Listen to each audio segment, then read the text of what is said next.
Hello everyone, সবাই কেমন আছেন? আশা করি সবাই ভালো আছেন। আপনাদের মাঝে এখন একটা ভিডিও নিয়েছি, দেখলে অনেক মজা পাবেন। চলেন সবাই একসাথে মিলামিশে দেখি। Let's go. খেলা শুরু হওয়ার 40 মিনিট আগে খাবি, সব সমস্যার সমাধান। আরে বাবা, আমরা ক্রিকেট খেলতে না পারার কথা কইতাছি। ও তেলে এটাকে বাবা, এটা আমার দেন, এটা আমার খুব দরকার। বাবা, এই শিকড় কি আর দুই একটা আছে না?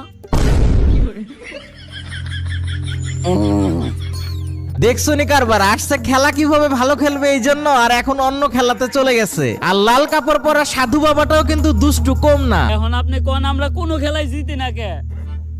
তোরা দিতস না কারণ তোরা আরস, তাইলে বাবা আমরা হারি কে? তোরা আরস কারণ বিপরীত টিম জিতা যায়। বাবা, ঘুরে ঘুরে না দূরে কি হলো? এ হালাই বন্ধ। এই আমার একজ ভণ্ড পইরা দিমু এমন মন্ত্র, নগদ তোর পাখি হয়ে যাবো 2 খণ্ড। বাবা মাপ। বাবা রাগ করেন না, খেলতে পারার কোনো একটা সমাধান দেন। এজন্যই আমি তোগুলোকে একটা বই লিখতাছি, খেলতে পারার গর্জন। এই বই পড়লেই শিখবে ক্রিকেট খেলা, খেলতে পারবে বেশ। তোমরা ভালো খেললেই জিতে যাবে বাংলাদেশ। যদি বাংলাদেশ ক্রিকেট টিম জিতে তাহলে 20 কোটি মানুষের মনে লাগবে রং, আর যদি হেরে যায় তাহলে হয়ে যাবে চুদলিং পং। খেলতে পারার গর্জন, পৃষ্ঠা নাম্বার চুদলিং পং।